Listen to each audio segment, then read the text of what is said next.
بسم الله الرحمن الرحيم.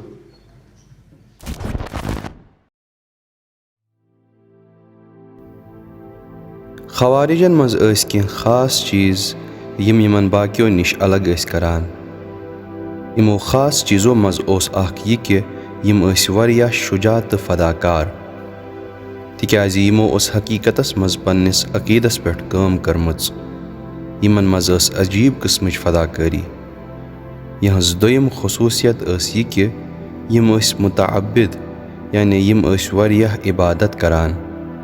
تہٕ یِہوے اوس سُہ چیٖز یُس باقین شک و شُبہس منٛز اوس تراوان کہِ مولا علی علیہ السلامن فرموو میانہِ ورٲے ہیٚچہِ نہٕ بیٚیہِ کٲنٛسے یہِ جُرت کٔرِتھ کہِ سُہ کرِہے یِمن قتل. ترٛیٚیِم خٲصیت یۄس یِمن منٛز ٲس سۄ ٲس یہِ کہِ یِم ٲسۍ واریاہ جٲہِل تہٕ نادان. امان ٲسِن جہالت و نادٲنی نِش. جہالت و نادٲنی کوتاہ زرٮ۪ر چھُ اِسلامس واتنومُت. امام علی علیہ السلام چھُ خوارجن مُتعلق یہِ فرماوان: ثم انتم شرار الناس. تُہۍ چھِو بدتریٖن لُکھ. یتھ نُقطس کُن پزِ اسہِ توجہ کرُن. مولا علی علیہ السلام چھُ یِمن مُقدس لُکن یہِ ونان کہِ تُہۍ چھِو بدتریٖن لُکھ. اتھ کیٛاہ وجہ اوس؟ اگر أسۍ آسہاو أسۍ ونہاو یہِ کہِ جناب وۄنۍ یہِ تہِ یِم چھِ ٲخر چھِ یِم بے زرٮ۪ر لُکھ، اسہِ کیٛاہ سروکار چھُ یِمن سۭتۍ، یِم چھِ اصل انسان. تِکیازِ أسۍ چھِ اِتنی انسانن اصل انسان ونان. ولی مولا علی علیہ السلامس چھےٚ پتہ سُہ کیٛاہ چھُ ونان. امہِ پتہٕ چھُ مولا علی علیہ السلام فرماوان: ومن رمى به الشيطان مراميه وضرب به تيها.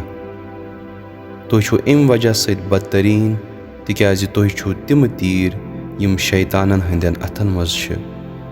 شیطان چھُو تُہۍ پننِس کمانس منٛز تراوان تہٕ چھُ تُہنٛدِ ذٔریعہٕ پننِس ہدفس تام واتان. مُنافِقیٖنن ہُنٛد چالاک طبقہٕ چھُ ہمیشہِ یِمن خۄشِک مُقدسن بعنوانِ اکھ تیٖر پننٮ۪ن ہدفن تام واتنہٕ خٲطرٕ استعمال کران. شہیٖد مطہری علیہ رحمہ چھِ فرماوان کہِ یہِ چیٖز چھُ پرٛٮ۪تھ زمانس منٛز موٗجوٗد. ہمیشہِ روزِ مولا علی علیہ السلامس خٲطرٕ دُنیاہس منٛز یہِ مُشکِل. ہمیشہِ چھُ مُنافِق موٗجوٗد. وُنکٮ۪نس تہِ چھِ معاویہ تہٕ عمرِ عاص موٗجوٗد مُختٔلِف لِباسن منٛز. ہمیشہِ روزن ابنِ مُلجِمس ہی نفر خۄشِک مُقدس تہٕ شیطانن ہٕنٛدٮ۪ن اتھن ہٕنٛدۍ تیٖر موٗجوٗد.